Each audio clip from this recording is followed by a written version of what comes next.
Ada satu rumah teman-teman sekalian, di situ ada orang bunuh diri, gantung diri. Kira-kira mau beli rumahnya nggak? Jawab jujur ya. Kenapa nggak mau? Hah? Setelah saya jelaskan malam ini, beli besok ya. Diskonnya buat saya. Baik. Banyak orang jawabannya takut. Kenapa takut? Ada ruh gentayangan. Baik, simpan contoh itu. Ada contoh kedua teman-teman. Ada satu rumah, tadi bunuh diri ya. Sekarang satu rumah dibunuh oleh perampok. Mau beli rumahnya nggak? Sama juga. Masya Allah cuma 3 orang yang jawab, yang lain berani semua. Nggak mau juga beli. Kenapa? Takut. Ada ruh gentayangan. Teman-teman sekalian, ambil dari saya malam ini dengan izin Allah. Ini ilmu dari wahyu, bukan dari saya. Tidak ada ruh gentayangan. Nggak ada ceritanya dalam Islam kuburan terbuka pocongnya keluar. Nggak ada itu. Nggak ada tangan dari kloset tarik-tarik orang. Itu semua dusta. Dusta. Perusakan akidah dari media-media syaitan. Sinetronnya, filmnya, segala macam. Manusia bisa berubah jadi singa lah, bisa beginilah, macam-macam. Dusta, dusta. Nggak ada dalam Islam. Nggak ada. Dari mana dalilnya? Nggak ada ruh gentayangan. Baik, dengarkan hadisnya. Hadis yang mulia. Hadis riwayat Bukhari. Suatu hari Nabi SAW pernah mengantar jenazah sahabatnya. Waktu jenazah tersebut ditaruh di kuburan, kata Nabi SAW, kalau seseorang mukmin meninggal dunia, siapa orang mukmin teman-teman sekalian? Orang yang sudah menggabungkan antara rukun Islam sama rukun iman. Kalau antum syahadat sudah, muslim, alhamdulillah, sholat 5 waktu, zakat, puasa Ramadan, haji, sudah dikerjain. Ditambah dengan keimanan, yakin Allah ada, yakin malaikat ada mencatat, yakin diturunkan dalam Al-Quran, yakin ada Rasul yang mengajarkan Nabi Muhammad SAW ada diterima pahalanya hari kiamat, maka itu namanya mukmin. Ditambah dengan mengimani qada dan qadar. Kalau ada orang sholat, Allah ada nggak ya? Malaikat catat nggak ya? Hari kiamat saya terima nggak? Ini masih muslim, belum mukmin, masih level di bawah. Pertama muslim dulu baru mukmin. Makanya dalam hadis disebutkan ada iman, ada Islam, ada iman, ada ihsan, gitu kan? Ini level-levelnya. Nah kata Nabi SAW, kalau orang mukmin menggabungkan antara rukun Islam sama rukun iman, sholat yakin Allah ada, sholat begini dan seterusnya, maka akan datang kepadanya 3 sosok malaikat pada saat meninggal. Dan ini teman-teman bukan dongeng saya ceritakan, ini hadis Nabi, berita wahyu yang pasti kita semua akan saksikan. Demi Allah ini benar, ini wahyu, gitu kan? Malaikat datang, di kiri kanannya malaikat rahmah yang membawa kain kafan dari surga, yang satu malaikat maut di ubun-ubun kepalanya sambil berkata, ya ayyatuhan nafsul mutmainnah irji ila rabbiki radiyatan mardiyah. Hai jiwa yang baik, keluarlah kepada rahmat dan pengampunan Tuhanmu. Kata Nabi SAW, ruhnya keluar lebih mudah daripada air dari mulut kendi, cepat sekali. Begitu keluar, belum sesaat keluar ditangkap oleh malaikat rahmah, dibungkus dengan kain kafan dari surga, dibawa ke langit. Begitu dibawa ke langit, menembus 7 lapis langit, semua malaikat-malaikat di atas langit sana berkata, ruhnya siapa ini? Sungguh mulia ruh ini. Kenapa? Kata Nabi SAW, karena ruh itu mengeluarkan bau yang lebih wangi daripada bau kasturi. Semoga kita semua insya Allah termasuk. Maka kata Nabi SAW, malaikat rahmah mengatakan ini fulan bin fulan, namanya yang paling mulia di dunia. Lalu kemudian ditembuskan sampai langit ke-7, lalu kemudian terdengar suara dari langit ke-7. Allah Azza wa Jalla berkata, catatkan hambaku termasuk penghuni surga, kembalikan dia di dunia, di sana saya ciptakan, di sana pula saya akan bangkitkan. Diantar ruhnya bersamaan jasadnya, diantar oleh kerabatnya. Baru 3 langkah mereka jalan, dia masih bisa, ruh ini masih mendengarkan suara sendal mereka. Lalu malaikat datang mendudukkan dia lalu berkata, siapa Tuhanmu, siapa nabimu, apa kitabmu? Lalu dia kalau orang beriman, kata Nabi SAW, Allah berfirman, yuthabbitullahu alladhina amanu bil qawli tsabit fil hayatid dunya fil akhirah. Allah akan tetapkan jawaban di lisan orang-orang beriman di dunia. Kalau dia belajari agama ini lalu ditanya kenapa kau sholat, kenapa kau puasa, dia akan punya jawaban dari wahyu. Dan di akhirat kata ulama tafsir adalah yang dimaksud pertanyaan mungkar nakir atau malaikat di kuburan.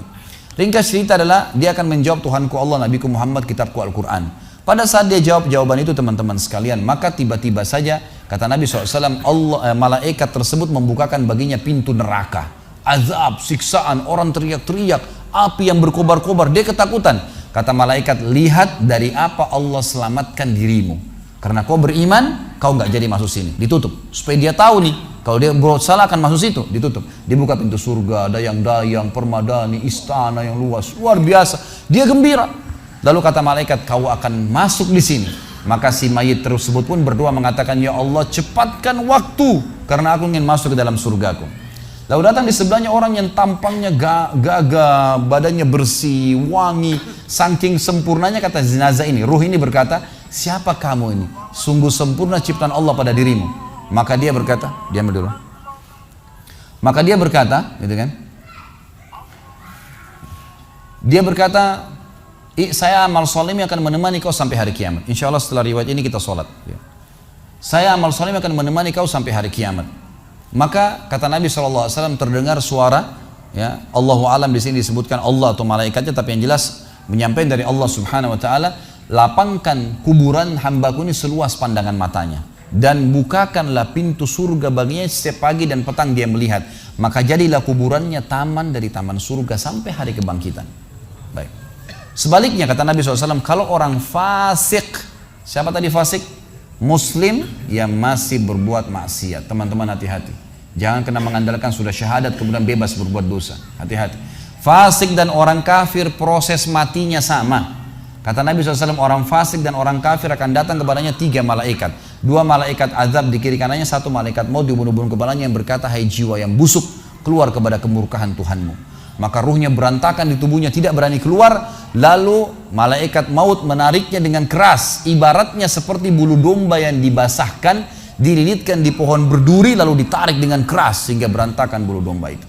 Keluar, belum sesaat keluar ditangkap oleh malaikat azab, dibungkus dengan kain kafan dari neraka, dibawa. Baru langit pertama nggak dibukain pintu oleh para malaikat. Lalu malaikat langit berkata, siapa ruh ini? Sungguh buruk ruh ini. Kenapa? Kata Nabi SAW, karena ruh itu mengeluarkan bau yang lebih busuk daripada bau bangkai. Wa na'udzubillah. Lalu malaikat azab membawa mengatakan, ini ruhnya fulan bin fulan. Ya. Orang yang disebutkan nama paling buruk di dunia. Lalu terdengar suara dari langit. Allah berkata, catatkan hambaku ini termasuk penghuni neraka. Di sana kembalikan dia di dunia, di sana saya ciptakan, di sana pula saya akan bangkitkan. Di antara ruhnya bersamaan pengantarnya mengantar jenazahnya. Begitu masuk dan 3 langkah. Ya. Orang-orang mengantarnya lewat, malaikat datang mendudukkan dia mengatakan, siapa Tuhanmu, siapa nabimu, apa kitabmu. Walaupun muslim, rekam baik-baik ini. Ya. Lahir dalam keadaan Islam, sesekali sholat, fasik, masih banyak maksiat, tidak tobat sebelum meninggal, sama. Jawabannya kata Nabi SAW dengan orang kafir, innama aqulu kama kana yaqulun nas. Saya nggak tahu, saya cuma ikut-ikut dulu orang bilang apa, nggak bisa jawab. Lalu kemudian dibukakan baginya pintu surga, dayang-dayang, permadani, istana, pemandangan yang luar biasa, gitu kan? Maka dia kagum, kata malaikat, lihat dari apa kau haramkan dirimu. Dulu kau bisa masuk sini, tapi kau tidak mau, ditutup. Dibuka pintu neraka, azab, siksaan, orang dipotong, teriak-teriak, kesakitan. Lalu dia ketakutan, kata malaikat, ini tempat kau selamanya, kau tidak akan bisa lari. Maka dia berdoa mengatakan, ya Allah jangan kau cepatkan waktu karena aku tidak ingin masuk ke dalam nerakaku. Lalu datang di sebelahnya orang yang buruk tampangnya, bau badannya nggak enak. Lalu saking buruknya kata jenazah ini, kata ruh ini, siapa kamu ini? Pergi dari saya, sungguh buruk ciptaan Allah pada dirimu. Maka dia mengatakan, tidak, saya amal burukmu yang akan menemani kau sampai hari kiamat. Lalu dalam penutupan hadis Bukhari ada 2 riwayat. Yang pertama, Allah Azza wa Jal ya, mengirim kepadanya malaikat yang tidak punya penglihatan dan pendengaran. Allahu alam bagaimana nih? Yang membawa sebuah besi. Yang kalau besi itu seluruh jin dan manusia bersatu mau membalik saja mereka tidak mampu. Bayangkan seluruh jin miliaran, seluruh manusia miliaran, balik saja mereka tidak mampu. Ini saking kuatnya malaikat tersebut. Maka menghantamkan ke tubuh orang ini, hancur, diutuhkan kembali lagi. Begitu terus sampai hari kiamat. Riwayat yang kedua mengatakan Allah Azza wa Jal membuat dinding kuburannya merenggut tubuhnya, menjepit tubuhnya sampai seperti ini tulang rusuknya. Kembali lagi, kata ulama hadis digabungkan keduanya, dipukul sambil diremukkan, dikembalikan lagi, begitu terus sampai hari kiamat. Maka teman-teman sekalian, dalil ini sebagai penutup dalam sesi pertama materi kita, teman-teman sekalian, dalil ini menjelaskan tidak adanya ruh gentayangan dalam Islam, nggak ada. Kita tarik ke contoh tadi, orang yang bunuh diri tadi berdosa besar bukan? Dosa besar. Berarti dia meninggal sekarang di kuburan lagi disiksa. Nggak ada ceritanya keluar ganggu orang atau balas dendam. Gak ada waktu, hancur, remuk, dikembalikan lagi, begitu terus. Kemudian juga sama, orang tadi contoh kedua yang dibunuh sekeluarga, kalau dia muslim maka dia mati syahid. Matinya mulia bukan? Mulia. Berarti lagi nikmatin kuburannya taman dari taman surga. Gak ada ceritanya tuh mereka keluar lagi ganggu orang, gitu kan. Jadi mulai sekarang beli rumah yang banyak dianggap keramat tuh. Bacain surah Al-Baqarah, ada semua syaitannya tuh. Harus yakin dengan sabda Nabi SAW, rumah yang dibaca surah Al-Baqarah tidak akan masuk syaitan. Nggak ada. Takut semua syaitannya. Baik, kita tutup dengan kata-kata saya teman-teman sekalian. Lalu dari mana kalau saya beli rumah saya pernah dengar suara bayi di atas rumah, atap rumah saya. Saya pernah dengar suara cangkul di belakang rumah, pintu bunyi sendiri, gitu kan. Itu semua permainan syaitan yang ada di sekitar rumah itu, atau Anda yang bermasalah. Harus diruqyah. Dibacain ayat, ada sihirnya tuh, mungkin pernah mandi dulu ilmu kebal, mungkin pernah ini, mungkin pernah bersemedi, apalah macam-macam yang khurafat ini, maka dia harus diruqyah. Jadi harus diobatin. Baik, begini contohnya, kalau kita lagi lewatin tadi rumah yang orang ada bunuh diri, ini kalau ada syaitan di sini marah dengan saya, tapi saya nggak peduli. Emang dia musuh kita. A'udzubillahi minasyaitonirrajim, gitu kan. Allah hancurin mereka, gitu kan. Yang jelas teman-teman sekalian, kalau kita lewat di rumah yang ada orang bunuh diri, gitu kan. Misal pagarnya 10 meter, begitu kita jalan 1 meter pertama, semua syaitan itu ngerumunin kita tuh. Tuh yang bunuh diri itu perempuan, matanya belalak, rambutnya panjang, keluar darah dari hidungnya. Terus dibisikin. Orang yang takut, manusia yang takut, maka pada saat dia balik ke tempat yang tadi syaitan bisikin dia itu, dia lihat betul nanti perempuan tuh. Karena dia takut, jadi dia bisa lihat. Yang takut saja bisa lihat, yang tidak takut tidak bakal lihat. Makanya kalau ada temannya jalan di sebelah nggak takut, tanya, kau lihat nggak? Dia bilang nggak. Kalau dia bayangkan nenek-nenek, dia lihat nenek-nenek temannya. Permainan syaitan. Maka orang beriman mustahil melihat yang seperti itu. Gak ada ceritanya. Atau dasarnya orang itu kena sihir tadi. Maka bisa melihat penampakan karena ada syaitan yang mengganggu dia. Dan dia dasarnya membuka diri untuk itu. Makanya harus ruqyah, obat. Gitu kan? Ada metode pengobatan, tentu bisa lihat di YouTube, ada ceramah saya, ruqyah syariah. Ya, nama saya diketik, insya Allah ada tata cara yang sudah saya ajarkan caranya mengobatin itu. Tapi yang jelas itu semua permainan syaitan, teman-teman sekalian. Dan inilah poin pertama, pintu pertama untuk takut kepada Allah Subhanahu wa Ta'ala. Artinya semua selain Allah dalam makhluk jangan pernah takut dengan mereka.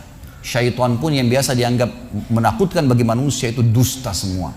Sampai sabda Nabi SAW mulia, hadis Bukhari, siapa yang membaca Bismillah, Bismillah, maka syaitan yang ada di sekitarnya menjadi kecil seperti lalat. Jadi orang yang gambarkan syaitan besar itu tidak benar semua. Kata Nabi SAW dalam hadis Bukhari yang lain, siapa yang mau masuk ke rumahnya, lalu dia baca Assalamualaikum, salam warahmatullahi wabarakatuh, syaitan di sekitar rumahnya berkata kepada teman-temannya, tidak ada tempat nginap buat kalian malam ini. Salam saja sudah jadi benteng, nggak bisa masuk. Kalau dia makan dengan baca Bismillah, ya, dia baca Bismillah, maka syaitan berkata lagi sama teman-temannya, tidak ada makan malam buat kalian malam ini. Nggak bisa cuy. Dan syaitan tidak bisa membuka dan menembus tembok atau pintu manusia.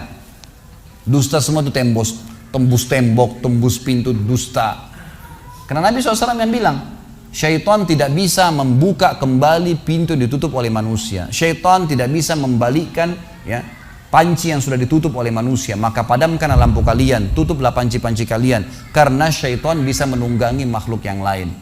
Sebagai penutup hadis Nabi SAW, pernah ada seorang sahabat membawa tikus ditangkap malam hari. Pada saat ditangkap tikus tersebut, lalu sahabatnya tidak bunuh, dipegang sama dia, dibawa ke masjid. Dia bilang, ya Rasulullah, ini tadi, ya, saya tangkap di rumah saya apain hewan ini? Boleh saya bunuh atau enggak? Kata Nabi SAW, jadi tikus itu sambil ditahan oleh sahabat, kebetulan Nabi SAW punya tikar yang dipakai sholat, di sebelahnya ada lilin kecil, minyak dengan api, gitu kan? Lalu tikus ini sementara Nabi SAW bicara sama sahabat, lepas, menyentuh ya, lilin Nabi SAW, lalu tumpah minyaknya di sejadah, di tikarnya Nabi, terbakar. Kata Nabi SAW, sesungguhnya hewan ini fasiqah, fuaisiqah, buruk, boleh dibunuh, gitu kan? Dan syaitan menunggangi hewan seperti ini untuk membakar rumah-rumah kalian. Tapi mereka tidak bisa membakar langsung. Mereka cuma bisa menggunakan hewan yang kebetulan lewat dan seterusnya. Seperti misalnya syaitan bisa menggoda manusia lain untuk mengganggu kita, gitu kan? Tapi untuk dia langsung tidak ada ceritanya. Itu semua tidak benar, teman-teman sekalian.